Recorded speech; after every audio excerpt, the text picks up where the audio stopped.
I am currently 7 months pregnant with my second child, and while we have almost always had something going on in our home, I noticed something different.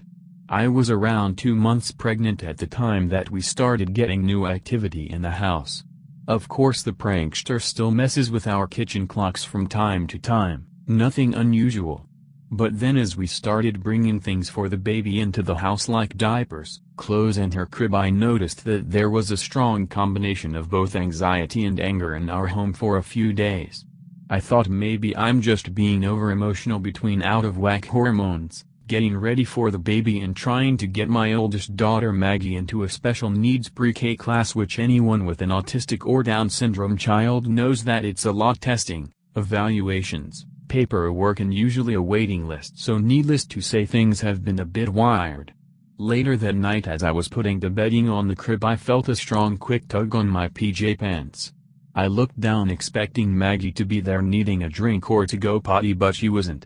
I peeked into her room and saw her sleeping soundly as her moon and star projector quietly hummed on her nightstand. I walked over to switch off the tiny projector and cover her back up when I heard small shuffled footsteps going down the hallway towards the living room. I looked down the hall but saw only a short shadow round the corner and vanish. I thought it strange but didn't think about it too much, seeing that nothing happened for the rest of the night. A few days later, I was folding some baby clothes, putting them away, and decided to take a break to fix lunch for Maggie and I. While I was making our sandwiches, I heard her say, "No, that's mean," in Colin in my room. I automatically stopped what I was doing to go see what Maggie was into, knowing that she normally says something along those lines when she knows she is doing something she shouldn't, almost like she is getting onto herself before she does it. When I got to the bedroom, some of the clothes were unfolded and sprawled out around the crib. Maggie picked them up and handed them to me, smiling, "I'm a big girl." I took them from her and folded them quickly, asking her not to unfold them again and put them on our bed to finish later. She looked at me confused and followed me out of the bedroom. Later that night, I went to finish laundry only to find the baby clothes knocked off the foot of the bed, with Colin's work hat and box cutter laying in the middle of them. Assuming he had simply knocked them over while changing and didn't bother picking up his things or the mess he made, I was a bit miffed. I put his things away from work and sat down to finish folding the baby clothes when he walked in and sat down beside me. "What happened here?" he asked, picking up a few outfits and folding them, putting them in a pile. "I thought you already did these." I took a deep breath, trying not to snap at him. "I did, but you must have knocked them over when you were changing." He looked at me strangely and said, "No, they were still folded when I walked out." I explained to him that his hat and box cutter were in the middle of the clothes when I came in, and he said that while he had left them on the foot of the bed, he didn't knock over the clothes. I apologized and we went on with our night, setting up a few more odds and ends, all the while wondering how they got knocked over. Maggie hadn't been back in there since the first time it happened, and Colin said he didn't do it. Clothes don't just grow legs and jump on their own. But I didn't see the point in dragging on the topic, so I left it be and went to bed. I was restless that night and couldn't sleep. Something just felt off in the house. Maggie was resting and so was Colin, so what could possibly be wrong?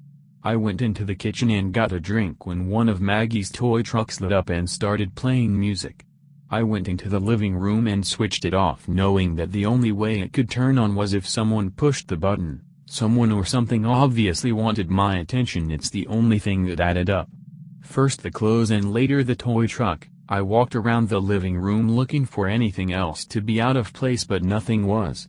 I could feel eyes on me, I just couldn't tell from what direction, and as I scanned the room I couldn't see anything out of the norm. Not even a shadow. I was tired and frustrated, not knowing what was in my house. So finally I said, "I know someone is in here with me, and I know you were the one who messed with the baby clothes and turned on the truck. Can you please just show yourself, or at least show me where you are?"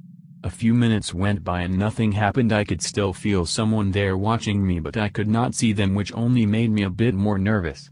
I once again searched the living room and dining room, studying every corner and eventually every room of the house. Nada. So I turned the lights out and was about to try and lay down when I noticed Maggie's projector was flickering on and off through her partially open door. Thinking she woke up and was playing with the switch, I opened the door the rest of the way to find her sitting on her bed staring at her floor giggling. She turned to me still laughing and said, "Look girl." I walked around to the other side of her bed and only saw a small shadow sitting there. How could Maggie see her well enough to know that the child was a girl? But I couldn't. I've rarely had difficulties seeing spirits, but yet this one was mostly hiding from me. Why? The more I tried to focus on the shadow, the less I could see.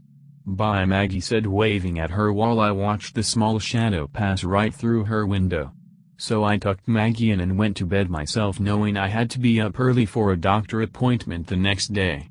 I tossed and turned, only getting a few hours sleep. I couldn't get the childlike figure out of my head. Why would she come here? Was she simply curious of Maggie? And why was she so curious? Mischief concerning the baby's things leaving the biggest question: why wouldn't she let me see her? After a checkup with my doctor, I went home and did a thorough cleansing of the house, opening all the doors, windows and dark spaces, spreading positive energy all through the house. I had a little bit more peace of mind and went on with my day as usual. Nothing happened for weeks, until I was making our bed and I kept feeling eyes on me from the bedroom door. When I turned around, I saw a light, short, messy-haired little girl with wide green eyes that seemed emotionless, staring back at me, wearing a simple light blue dirty dress with no pattern, just a flat bib-type collar and waist strings untied. No shoes, and what looked like red clay stains on her hands, feet and part of her legs. Her thin lips formed a hard line as she studied my every move. I knelt down in front of her smiling. She quickly scooted away from me and just watched, seeming to wait for something to happen. Almost like a scared animal backed in a corner, but her eyes remained emotionless. "Thank you for letting me see you," I said softly, not wanting her to become frightened and leave. "Can you tell me your name?" She said and did nothing until she quickly reached for my hand, which I willingly held out to her, though I couldn't really feel her touch. She looked like she was trying to smell me, though her eyes never left mine, until she quickly dashed down the hall into Maggie's room, almost as if she was looking for her, but she wasn't there. Maggie was still at the sitter's house. The little girl sat in the corner, her knees tucked to her chest, and just stared at me. I asked her if she wanted help moving on, but she said nor did anything. She almost looked sad. Once again I tried approaching her, but this time she wasn't having it. She darted past me, and when I went to look for her, she was nowhere to be found. Months have passed and I have only saw her one other time, sitting next to the crib looking into it, but as soon as she saw me she vanished. I have asked Colin if he has seen her, but he said no. I have dreamed of her once since then, sitting in a barn hiding in what looked like a horse stall, quickly eating something, her wide eyes darting in every direction. She looked terrified but satisfied, if that makes any sense. She snuck out and was gathering eggs from the chicken coop, gulping down the yolk until she threw up. A booming male voice laughed cruelly. "That's what you get for being greedy, you little twit." He grabbed her by the neck and rubbed her face in the vomit, kicked her in the side and left her laying there, and I woke up. I'm not sure why she came to our house and why she hasn't come back since.